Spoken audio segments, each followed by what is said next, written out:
जीवन हमेशा हमारी इच्छाओं के अनुसार नहीं चलता। कभी हालात अनुकूल होते हैं तो कभी बिल्कुल विपरीत।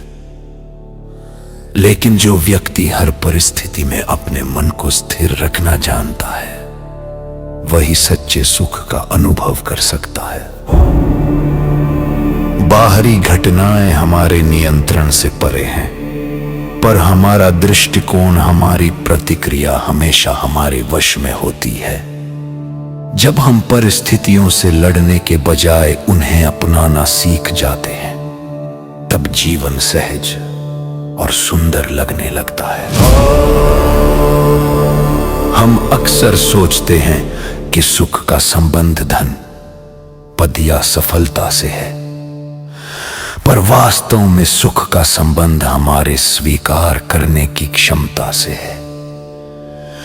अगर मन स्थिति को अस्वीकार करता है तो भीतर विरोध, शिकायत और असंतोष जन्म लेता है।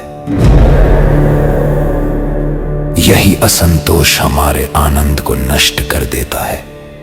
लेकिन जब हम ये समझ लेते हैं कि हर अनुभव, चाहे अच्छा हो या बुरा, हमारे जीवन की यात्रा का आवश्यक हिस्सा है, तो मन शांत हो जाता है।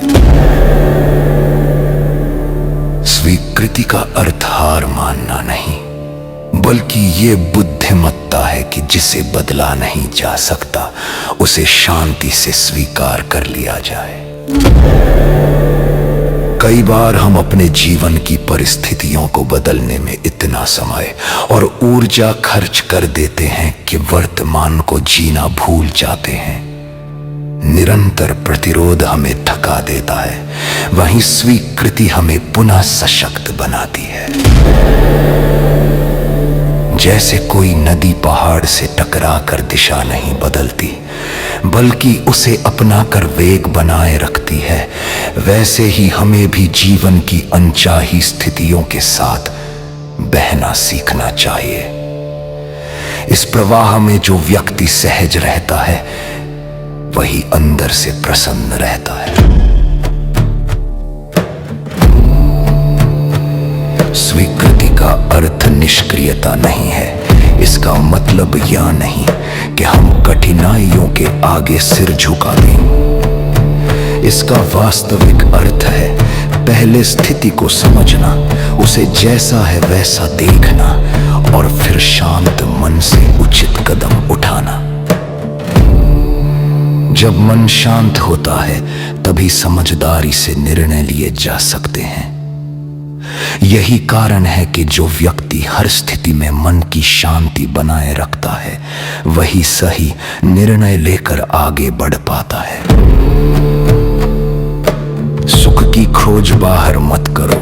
परिस्थितियां तो बदलती रहेंगी, लोग भी बदलेंगे, लेकिन अगर मन स्थिर है तो हर परिस्थिति सुखद अनुभव बन सकती है। जिस दिन हम ये सीख लेंगे कि जो है वो भी ठीक है, जो नहीं है वो भी ठीक है, उस दिन से हमारे जीवन में शिकायतें कम और कृतज्ञता अधिक हो जाएगी, और वहीं से आरंभ होगा सच्चे सुख का मार्ग, जो भीतर से आता है, वो कभी बाहर से नहीं आता है। राधे रानी का आशीर्वाद हम सब